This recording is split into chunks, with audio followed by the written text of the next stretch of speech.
బలోపేతం చేసే విధంగానే మోదీ గారే చాలా ఇది. మరి ఈయన ఒక కొత్త పార్టీ పెట్టి దాన్ని ఇప్పుడు బలోపేతం చేసేది ఏముంటుంది? రెండవది కూటమి అనేది ఇక్కడ ఉన్నప్పుడు, కూటమిలో బీజేపీ ఉన్నప్పుడు ఈయన వేరే పార్టీ పెట్టి బలోపేతం చేయాల్సిన అవసరం వస్తుంది ఎంత తెలియదు. కానీ ఒకటైతే స్పష్టం వర్మ, రాంగ్ టైం.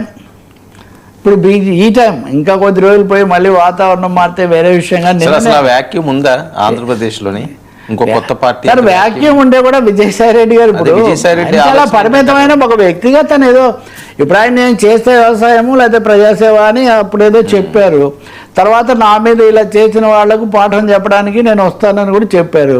ఈ రెండు లక్ష్యాలు మోదీ గారిని బలోపేతం చేయడం కానీ తనకేదో చేసిన వాళ్లకు తీర్చుకోవడం కానీ ఇవి రెండు సంపూర్ణమైన రాజకీయ లక్ష్యాలు ఏం కావు, వ్యక్తిగత లక్ష్యాలు మాత్రమే.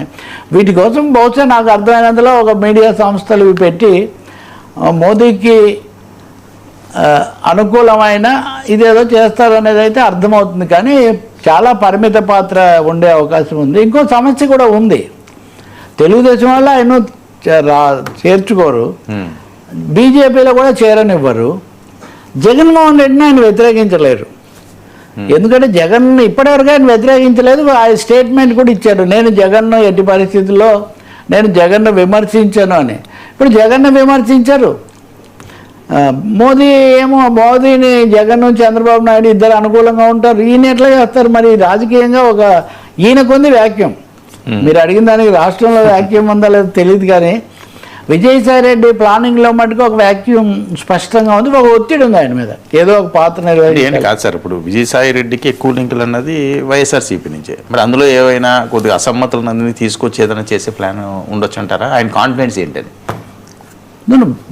ఉండదు ఖచ్చితంగా. వైసీపీలో ఇమ్మడలేని వాళ్ళు ఇక మళ్ళీ ఇప్పుడు జగన్ ఇప్పుడే ప్రతి పర్యటనలో స్థానికంగా అభ్యర్థి ఎవరో డిసైడ్ చేసి ప్రకటించేసి మీరందరూ వర్మను బలపరచాలి అని ఇట్లా చెప్పొస్తున్నారు. కాబట్టి ఇటువంటి వాళ్ళు కొంతమంది వస్తారనే ఆశ కూడా ఆయనకు కొంత ఉంది. మూడోది ఒకటి ఉంది కదండి, బాధితులందరూ ఇక్కడికి రండి అన్నట్టుగా కేసులు ఇబ్బందులు ఇవన్నీ ఉన్న వాళ్ళందరూ ఏదో ఒక విధంగా వాషింగ్ పౌడర్ నిర్మా సిద్ధాంతంతో మోదీ గారిని బలపరచాల్సిందే. భారతదేశంలో పాలక పార్టీల్లో ఉన్నటువంటి వాళ్ళు మీరు ఒక విషయం గుర్తించండి, విజయసాయి రెడ్డి గారు రాజ్యసభకు రాజీనామా చేసింది ఎందుకు? ఆ సీట్లోకి బీజేపీ రావడానికే కదా. అవును, అంతకంటే ఇంకో 4 రోజులు అయితే రిటైర్మెంట్ అయిపోయేది కదా. మరి ఎందుకు చేశారంటే తప్పకుండా తన లాయల్టీ అండ్ ఈ సపోర్ట్ టు బీజేపీ. మీరు పార్టీలోకి రానివ్వకపోయినా నేను మిమ్మల్ని బలపరుస్తాను, మీరే ఆదర్శమని ఆయన చాలా బలంగా చెప్పదలుచుకున్నారు. పోనీ ఆంధ్రప్రదేశ్లో ఆ విధమైన సనాతనము ఇవన్నీ ఉన్నాయా, లేదా ఆ విధమైన మత రాజకీయాలు నడుస్తాయంటే అవి నడవు. ఇక్కడ టీడీపీ వర్సెస్ వైసీపీ, బాబు లోకేష్ వర్సెస్ జగన్మోహన్ రెడ్డి, ఇదే ఇక్కడ నడుస్తుంది. ఆయన ఏదో ఒక మార్గం ఎంచుకున్నారు, అందుకే అక్కడే సందేహం వస్తుంది. ఇప్పుడు మీరు జగన్ ఏమన్నారు? ఖచ్చితంగా మీ నాయకుడు అని మీరు చెప్పారు. జగన్మోహన్ రెడ్డి గారు మోదీని ఏమన్నారు? అంతే కదా. జగన్ మీరు అంటే దీని ఈక్వేషన్ తీసుకోండి, మీరు జగన్ ఏమన్నారు, జగన్ మోదీని ఏమన్నారు? ఈయన జగన్నే కాదు పవన్ కళ్యాణ్ కూడా ఏమి అన్నారు. పవన్ కూడా అన్నారు, చంద్రబాబును ఒకరిని అంటారు, ఎందుకంటే చంద్రబాబు పవన్ ఏమి అన్నారు. నిజమే, పవన్ కళ్యాణ్ ఎప్పుడు అనలేదు. కావాలంటే మీరు నా రికార్డ్ అంతా చూసుకోండి అని కూడా చెప్పారు. ఆఫ్ కోర్స్ ఆయన పవన్తో మాట్లాడారు, సంప్రదింపుల కోసం ప్రయత్నించారు, అదంతా జరిగింది. అది 2019కి ముందు. నాగబాబు కూడా ఒకసారి చెప్పారు కదా, విజయసాయి రెడ్డి పెద్ద మాకు దగ్గరగానే ఉండేవాళ్ళు, ఈ మధ్య ఇలా మార్పు వచ్చిందని. కానీ ఒకటి కదండి, కనీసం మీరు ఎవరిని వ్యతిరేకిస్తున్నారో ఎవరిని బలపరుస్తున్నారో తెలియాలి కదా. మోదీ గారిని బలపరచడానికి ముఖ్యమంత్రులు ఉప ముఖ్యమంత్రులే ఉన్నారు కదా ఇక్కడ.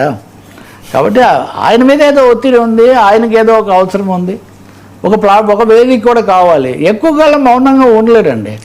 రాజకీయాల్లో చక్రాలు తిప్పిన వాళ్ళు, లేకపోతే వ్యవహారాలు నడిపిన వాళ్ళు, ఆ ఘటన సమర్థులు అనిపించుకున్న వాళ్ళు ఎక్కువ రోజులు ఖాళీగా ఉండలేరు. కొన్ని ఫీల్డ్లు వ్యసనాలు అంతే, వాళ్ళకి ఏదో ఒకటి ఉండాలి. రెండోది ఇందాక నేను చెప్పిన కేసులు ఈ సమస్యలు ఉన్నాయి. కాబట్టి ఇప్పుడు అదే కాదు, విజయసాయి రెడ్డితో పాటు ఇంకో 2-3 రాజకీయ పార్టీలు రాబోతున్నాయి ఆంధ్రప్రదేశ్లో. ఇంకో 2-3 రాజకీయ పార్టీలు సామాజిక కోణంలో కొన్ని, కొంచెం మధ్యస్థ మేధావులు ఇటువంటి పేర్లతో కొన్ని వస్తున్నాయి. వీళ్ళందరి వెనక ఆర్థిక శక్తులు ఉన్నాయి, అందులో ఏం సందేహం లేదు. ఏదో ఒక శక్తి ఉండకుండా వచ్చే పరిస్థితి కూడా ఏమీ ఉండదు. కాబట్టి విజయసాయి రెడ్డి ఏమో నేరుగా బీజేపీ అని చెప్తున్నారు. కానీ ఆయన బలపరిచే వాళ్ళలో కూడా కొంతమంది బీజేపీ వాళ్ళు ఉన్నారని కూడా బయట కథనాలు కొన్ని పేర్లు కూడా ఉన్నాయి. అవన్నీ ఇప్పుడు మనకు పంచుకోవాల్సిన అవసరం లేదు. కానీ ఇంకా ఏమైనా ప్రీపోల్ సన్నివేశం మొదలైంది. ప్రీపోల్ సీన్ ఆంధ్రాలో తెలంగాణలో అదైతే ఖాయం. సార్ తెలుగు కర్ణాటక కొత్త కాంగ్రెస్ కష్టాలు ఇప్పుడు తెలంగాణలో రేవంత్ రెడ్డి మీద బీఆర్